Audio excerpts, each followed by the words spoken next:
Então, gente, a gente falou sobre as capitanias hereditárias, que eram extensões de terras, então, que foram dadas a pessoas, né, que eram da confiança do rei de Portugal, para que elas viessem, então, para o Brasil e elas administrassem essas extensões de terra para que não fossem invadidas por espanhóis e por outros europeus. As capitanias hereditárias, então, elas tinham o objetivo de prosperar, né? Era essa a intenção, que essa extensão territorial fosse ocupada por pessoas e tudo mais. Mas 4 delas não vão ser ocupadas, tá? E apenas 2 capitanias vão prosperar. Ou seja, vão conseguir criar vilas, vão ter centros de crescimento populacional e econômico, enfim. E são as capitanias de Pernambuco, que eu assinalei ali no mapa, e a capitania de São Vicente. Ademais, né, muitas capitanias vão ser alvos de levantes indígenas. O que são levantes indígenas? São revoltas, rebeliões, conflitos, né? E algumas outras capitanias vão ter, então, o abandono dos colonos que não tinham condições financeiras de viver ali. Por que eles abandonam? Pensem que a gente não está falando de interior. A gente está falando de floresta, de matas. O Brasil era matas e florestas, tá?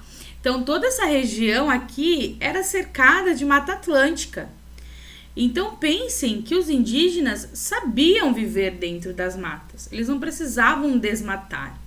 Os grupos indígenas viviam aqui dentro tranquilamente. Só que os europeus, quando vêm, querem, né? Porque é o tipo de sociedade que eles vivem, construir cidades, vilas e tudo mais. Plantar, enfim. E esses colonos chegam aqui e tem que começar tudo do zero. Por isso, do abandono. Então, vamos falar um pouco das capitanias que deram certo, que é a capitania de Pernambuco. A capitania de Pernambuco, ela tinha uma boa posição geográfica, tá? Pensem que a gente tá falando aqui, ó, que aqui mais ou menos a gente já tem o continente africano e mais aqui acima, imaginem o mapa mundi, aqui em cima a gente já tem a Europa. Então, era tranquilo, né, se for pensar, comparar com a capitania de São Vicente, a distância, tá? Que Pernambuco, então, podia chegar a Lisboa. Então, além disso, a gente vai ter um clima mais ameno, que vai ser propício para a agricultura, vai ser bom. A gente vai ter uma boa administração, então, do Duarte Coelho, ele vai investir mesmo nessa capitania. Já em 1539, a gente começa a ter núcleos populacionais em duas regiões, que são os núcleos populacionais de Olinda e de Santa Cruz, tá? Já são pequenas vilas. E nessas regiões, por muito tempo, a gente teve a extração do pau-brasil. O que é o pau-brasil? Vocês vão descobrir na atividade que a gente vai fazer. Além disso, a partir de 1530 também, há investimento, faltou um i aqui, tá, gente? Mais um slide no PDF vai ter. Na cana-de-açúcar, tá? A gente vai ter doação de sesmarias para a construção de engenhos, ou seja, doa-se terras, e esses donos de terras precisam construir engenhos. Também vamos descobrir o que é engenhos nas atividades de vocês. Só que para construir engenhos, a gente precisa de alguém trabalhando. Seriam os portugueses? Não. Quem que eles pensam, então?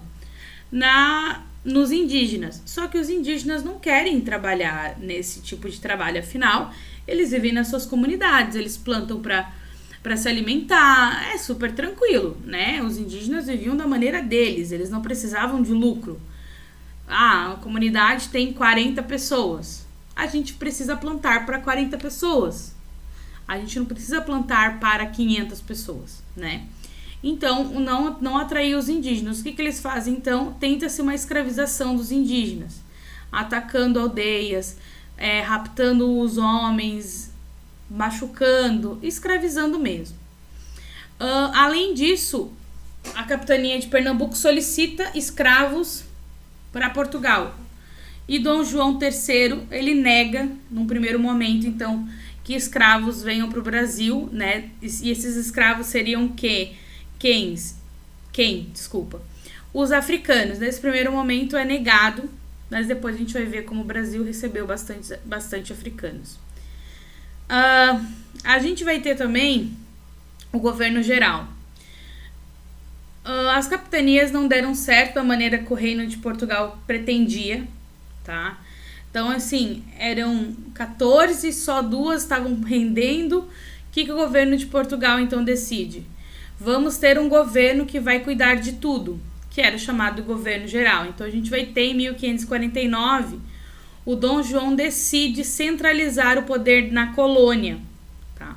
Então, significa que uma pessoa seria responsável por cuidar de tudo. Quem seria essa pessoa? Essa daí da foto, que está apontando o dedo para vocês, que foi o primeiro governador geral, que é o Tomé de Souza.